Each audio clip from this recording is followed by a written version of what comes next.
میں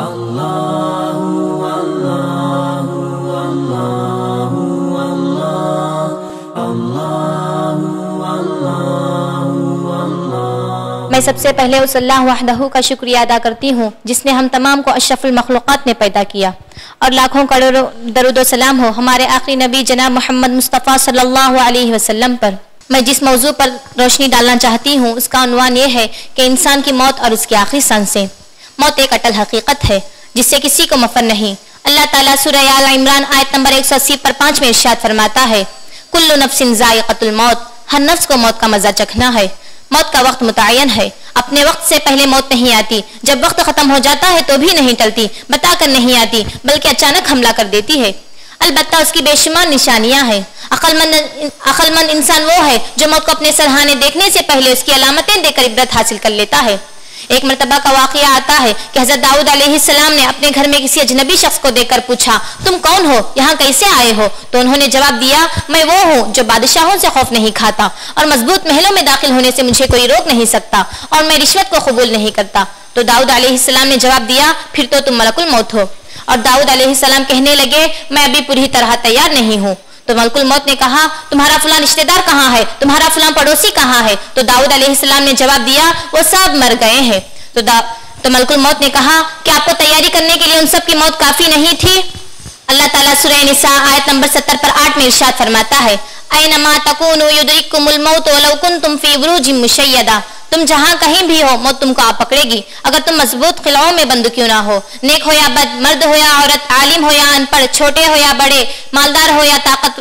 ہو یا غلام، ہر ایک کو ہر حال میں کڑوا گھونٹ پینا ہوگا۔ حکومت و سلطنت، شان و شوکت، مال و دولت، سب کچھ چھوڑ کر جس طرح دنیا میں آئے تھے ٹھیک اسی طرح یہاں سے جانا ہے۔ بنو امیہ کے ناقابل حکمران عبد الملک بن عمر، ان کے وفات کے وقت پوچھا گیا کہ آپ اس وقت اپنے آپ کو کیسے پاتے ہو؟ تو انہوں نے جواب دیا، میں اس وقت اپنے آپ کو ٹھیک اللہ کے اس فرمان کے مطابق پاتا ہوں جیسا کہ اللہ تعالیٰ سورہ انعام آیت نمبر 90 پر 4 میں ارشاد فرماتا ہے،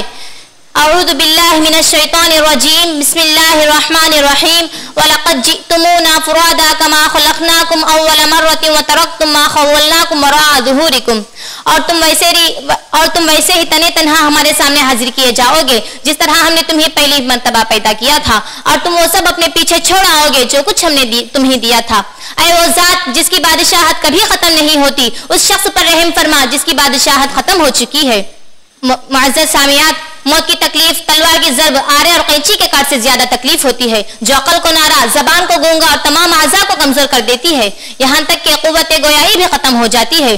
کمزوری اور تکلیف کی وجہ سے انسان کی آنکھیں پترانے لگتی ہیں، جیسا کہ اللہ تعالیٰ سورہ قیامہ آیت نمبر 20 پر 6 سے 30 تک ارشاد فرماتا ہے، اعوذ باللہ من الشیطان الرجیم، بسم اللہ الرحمن الرحیم، کلا اذا بلغت التراق وقیل من راق وظن انہ الفراق والتفت الساق بالساق الی ربک یومئذ المساق، ہرگز نہیں جب جان ہنسلی تک پہنچ جائے گی اور کہا جائے گا ہے کوئی جھاڑ پھونک کرنے والا، پھر بیمار کو یقین ہو جائے گا کہ وقت جدائی کا ہے، پھر پنڈلی سے چپک جائے گی اور کہا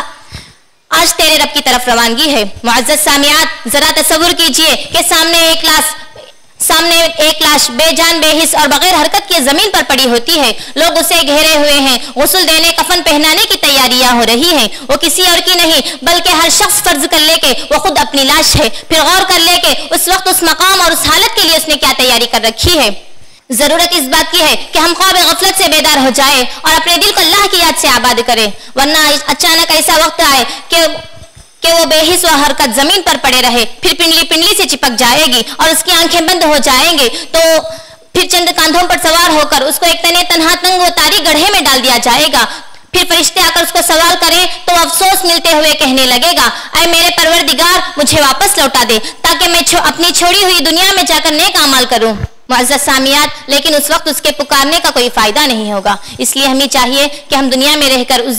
زندگی کے لیے سامان تیار کریں۔ آخر میں اللہ تعالیٰ سے دعا ہے کہ اللہ تعالیٰ ہم تمام کو موت کو کثرت سے یاد کر کے اعمال صالحہ کرنے کی توفیق دے، آمین ثم آمین۔ السلام علیکم ورحمۃ اللہ وبرکاتہ۔